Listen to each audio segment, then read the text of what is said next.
All righty. Welcome, everyone, to another episode of Sales Pipeline Radio. I'm your host, Matt Heinz. Thank you very much for joining us today. Excited to be here. First day of September, beginning of the fall. College football is back. It's just a wonderful time. This begins the last 4 months of the year, and this is my favorite. This is my favorite season.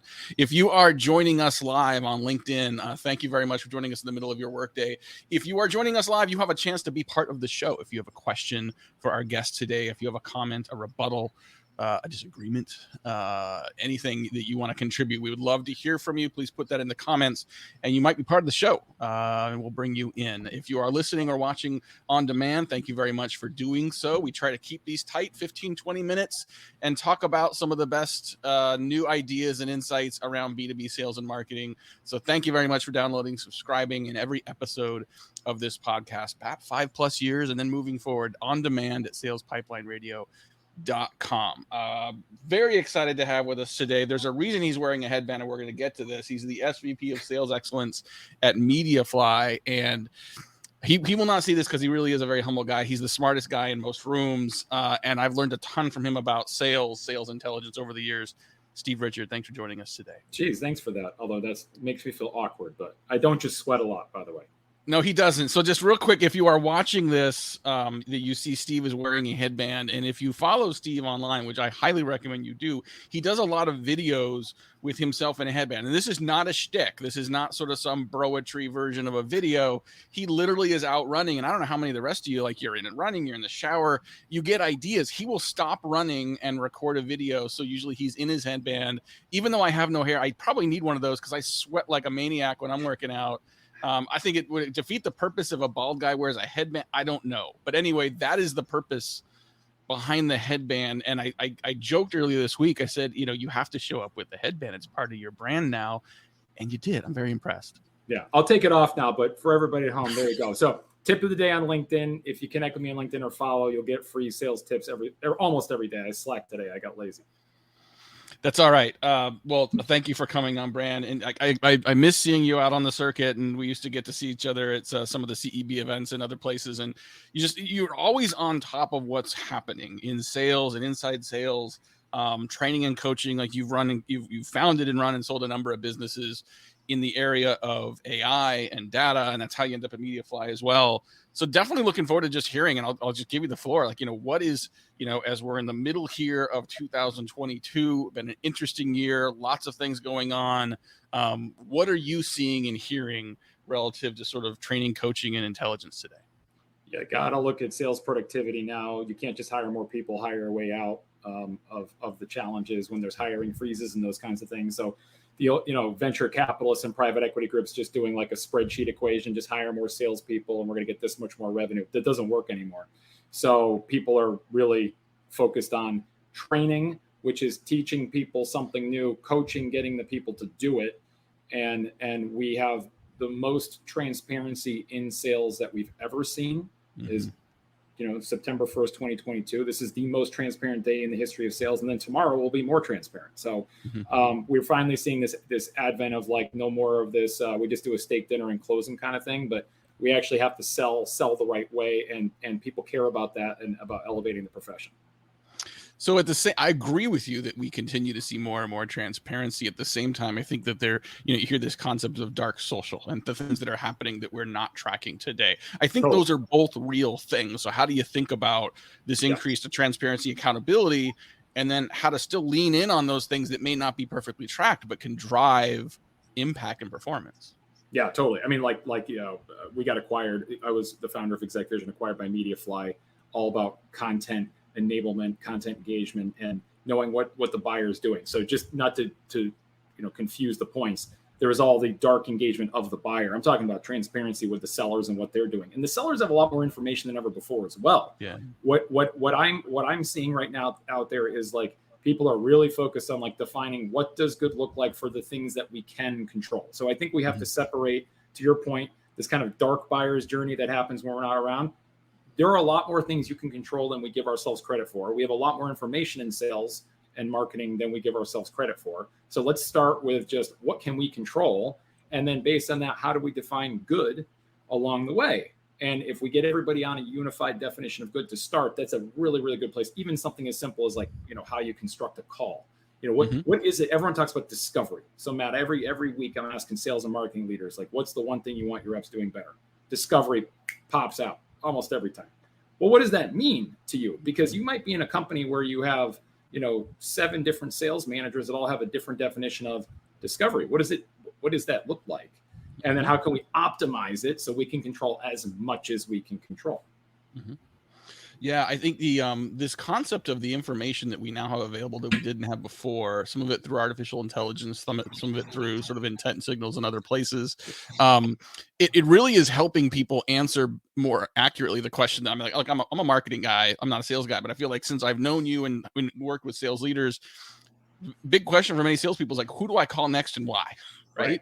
And so this new layer of intelligence really is a sea change in terms of helping reps, whether you're an SDR or an AE, and following up on deals to know where to spend your time. And that's a huge component of productivity. Can you give a couple examples of sort of where that is particularly useful for sales organizations today? Yeah, absolutely. Like the mid-funnel dead zone when people are dropping out, that's a great example of where, if we have some more of those signals and intent around content or around, what they're going to be searching for, looking for, or what they've said in sales calls, which is what we're all about with the transcription and the AI. Like, that dead zone is key, where you have kind of that initial engagement. You'll have a first scheduled call with a buyer, and they're doing discovery, and then they're excited and they're sending you the right vibes, and then the sales reps get happy ears, and then they go off, and what happens? And the next scheduled call never happens. They can't get anybody else engaged. Why? We have a lot more information now on why than we did before, for all the things that I just described right there. So that is a big one. Of course, top of funnel. Yep. Top of funnel without question. I've got a client that's doing things with intent, top of funnel, and with very specific. So here's kind of like terms of the cutting edge things people are doing. Some people would not consider this, but very specific offers for buyers, for prospects in the top of the funnel. We're seeing that the expectation of buyers is the value of the initial appointment has to be higher than it was before. So the bar for me taking my time to meet with you now is higher than it was before. So if we're just simply going out there and trying to book demos, it probably ain't getting it done like it did once upon a time. Yeah, I agree with that. We're talking today on Sales Pipeline Radio with Steve Richard. He's the SVP of Sales Intelligence at MediaFly. He's, as far as I can tell, has founded and grown at least 3 companies. And I want to eventually here, towards the end, we'll talk a little bit about sort of the entrepreneurial journey and so what you've learned from that. But we're also talking today about sales rep productivity. And I think we can talk a lot about productivity best practices. What can you share to help companies see and identify productivity drains? What are some of the biggest culprits of keeping sales reps from being more productive in their role? I'm going to give you something bizarre you wouldn't expect me to say. Lack of cohesive culture, given the fact that so many people are partially remote, fully remote, some in the office, some out of the office. That's tough, because if we're all rowing the canoe in the same boat, in the same direction, it's a powerful force. But if we've got people that, Tuesdays and Thursdays, these people come in and these people come in Wednesdays and Saturday or Fridays, it's like, it's really hard to have that cohesiveness of everyone being in the boat, rowing in the same direction. And that's especially pronounced for people who are doing like outbound stuff, or maybe like a more transactional sales process. So that is a big barrier these days, is like, you used to have that organic interaction on the sales floor. Yeah. That's gone, even for people who are going back in the office, because when they go back in the office, they've socially distanced them and everything. It's like, you might as well be at home. You're not really getting that experience. Right. Let's dig into that a little bit. That's a really fascinating answer to that question. As a lot of companies now sort of are going more hybrid, more work from home, less like 5 days a week in the office. How is that impacting positively and negatively sales departments and cultures? How are the best companies leading through that and still seeing performance? Yeah. Look, if you have an experienced 10-year account executive, it's probably going to look a little bit different as they're going through this. But what I'm seeing right now is that people are doing the best they can with the online interactions they have and everything. But I'm seeing people go back to, this goes back to the transparency point of, like, we have to have a environment where we feel safe to fail.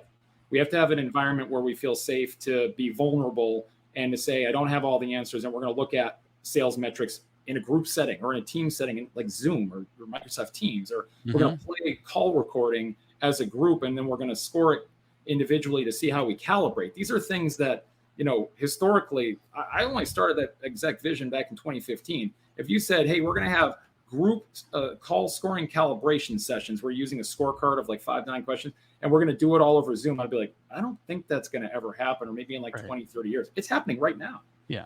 And that's how you're getting people to like bond based on the job they're doing. The old Dan Pink autonomy, mastery, purpose. I mean, people have to feel that sense of autonomy. They have to feel that sense of mastering, of improving what they're doing, and a purpose and caring about what they're doing. And if you don't do that in this world, it's real tough to get the productivity levels where you want them. Another follow-up on that, I think, someone you and I both know pretty well, Max Altschuler, he's runs Go-to-Market Fund. I know you're a limited partner with them as well. Yep. He posted something a couple of days ago. He said, like, I don't think work from home is good for people that are 10 years or less in their career, that being in an office, being around other people, learning from them directly and indirectly is really, really important. I agree. But operationally, that is more of a challenge now, especially as people in the last couple of years have hired people from all over the place. It's just not physically possible to do that the way that it used to be. So given that, and we can argue pros and cons of Max's point, like if you're interested, go find that post. There's some fascinating answers and sort of rebuttals to his question. But like, how do we best support junior employees? How do we best support and enable the inside sales reps, those junior SDRs that are still learning? How do we do that best in a remote environment? Let me give you a real concrete one everyone can take away on this one. So there was old corporate executive board research that then was published in Harvard Business. And if you Google HBR connected manager, you'll find this article. And basically they did research that said, is it better for a sales manager, I think it was just any manager, to coach that individual and that is their coach and that's it? Or is it better to have multiple coaches for that individual that are teaching them different things and have the manager sort of orchestrating all of it? And it turns out the answer is actually it takes a village to raise a child. So the productivity of any employee, especially sales employees, are higher when you have multiple people involved in the training, coaching, education, development, whatever you want to call it, of that rep. And that's something that I think a lot of companies get wrong, especially in this kind of virtual environment where it did feel like you were being raised by a village. When I first started my career at CEB in 2002, I was fortunate I was in a floor of 100 people. And my backstory is if I wasn't there, Matt, I would have failed because I was failing there. And I looked at the leaderboard and I said, those 5 people are my new best friends. Yeah. And I sat with them and I just observed what they were doing. I wrote it down. I did it. It took a village to raise a child. I interacted with managers that weren't my managers, salespeople that were in the office that were normally in the field. Without that, I wouldn't be where I am today. So I think we have to be really, really cognizant of creating that village raising children environment right now.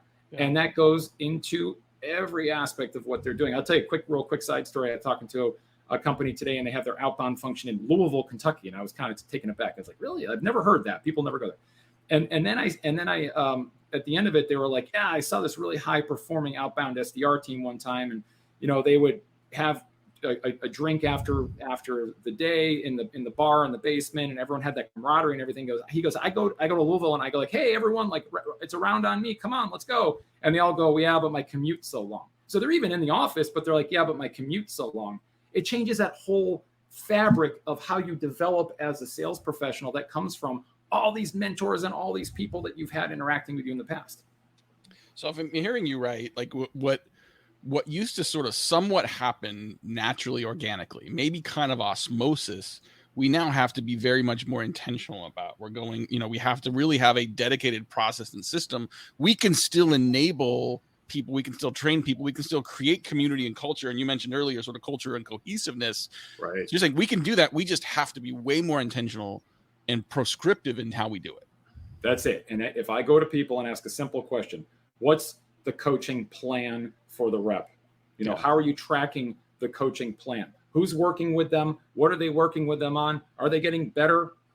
And they go, I don't know. And these, by the way, are a lot of people who have conversation intelligence technologies or pipeline analytics technologies like MediaFly sells or other companies sell, right? They have a lot of that data and information, but what they don't have is a way of pulling it together to actually get Johnny and Susie better.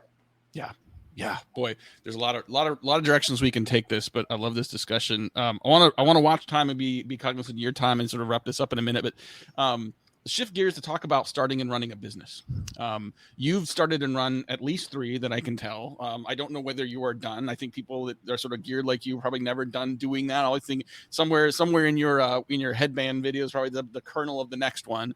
But I think there's a difference between having an idea and then going and executing on that, right? Like everyone's got ideas, but like the actual execution of that, I think, is what separates successful entrepreneurs from those that just have ideas. For people that are listening, that may be the next Steve Richard, that may be the next entrepreneur to sort of take their idea, out and really grow it. What is some advice you would give people based on your experience so far?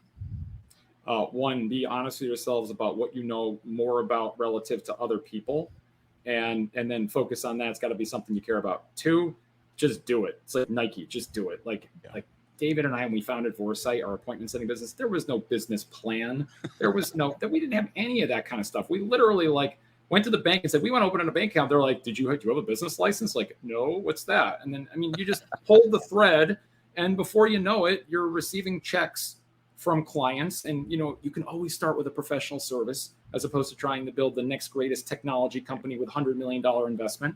Right. So, just roll up your sleeves and do it, and be honest with if it's creating value, then people are going to keep paying you for it. And if it's not, then maybe you didn't have the best idea. Yeah, I think I love that advice. And just to double down on it, I started my business 14 years ago, and I still tell people today, if I would have waited until I was ready, like there's 3 things in my life, at least, that if I would have waited till I was ready, I never would have done: get married, have kids, start a business. And I've told my wife this, like, I'm still not ready for any of those things. Man, the amount of mistakes I've made along the way is unbelievable, but you also learn a ton from other people that you can show other folks that are out there. And Matt, going back to your backstory, because you and I met all those years ago, you were doing webinars and podcasts and content before it was cool, before anybody even kind of knew what it was, because you were just following your own personal heart of like, you're good at this shit. I mean, that's what it comes down to. Well, I think it was also just, I tell people all the time, whether they want to be an entrepreneur or they're just like early in their career, it's just start keeping a paper trail of how you think. Like, don't worry about LinkedIn algorithms. Don't worry about broetry. Don't worry about clicks and likes. Just start building a track record of how you think. And by doing that, not only does that hone your thinking and help other people see how you're thinking, it also helps you become a better communicator. You write more, you speak more, you do more podcasts, you do more videos. Eventually you start getting, you hone your message, you hone your approach. It helps you hone your ideas. And I think that's another place. You triggered a secret, Matt, that I've actually never told anybody. I mean, I've literally never told anybody this before. My little tips of the day on LinkedIn, I actually do them more for selfish reasons than for any others, because now I have a really good documentation trail. And actually, the way that came about is hilarious, because I had Foresight and then Funnel Clarity, and then now, Exec Vision, Sell to Mediafly. All my content over the years, marketers would take my blogs down that were really popular and performing well. And I got frustrated by that. So now I just want to have it all in one place. And the quickest and dirtiest way I can figure to do that is when I'm running, pulling out LinkedIn mobile app on my phone, which is free. I don't have any editing or anything. It literally takes me 10 minutes to post at the most. And now I've got that idea out there in the future. And there's so many times I'm scrolling through my own post to go, aha, there is the one that I need to share with somebody, because it's going to help them. Right. It's raw, authentic. I think if you take more time to sort of polish it, would it make the idea better, or would it mean you're publishing less because it takes you more time, as opposed to snippets of your ideas that, really all you're doing, all any of us are doing with our content is trying to inspire people to customize that to their situation. I don't have all the answers for me, let alone other people. But if this nugget helps you rethink something in your business and your life, great. You don't have to polish and edit that 1,000 times. Love it. We could keep doing this forever, but I know you probably got to get out and go on another run or something. But Steve Richard, SVP of Sales Intelligence at Mediafly. It's so great to see you and catch up with you. Thanks so much for joining us. Good seeing you, Matt. Take care, everybody. Thank you, everyone, for joining us. Appreciate everyone listening and watching. We'll see you next week at 11:30 Pacific, 2:30 Eastern. Until then, this is Matt. My name is Matt Heinz. We'll see you next week. Sales Pipeline Radio.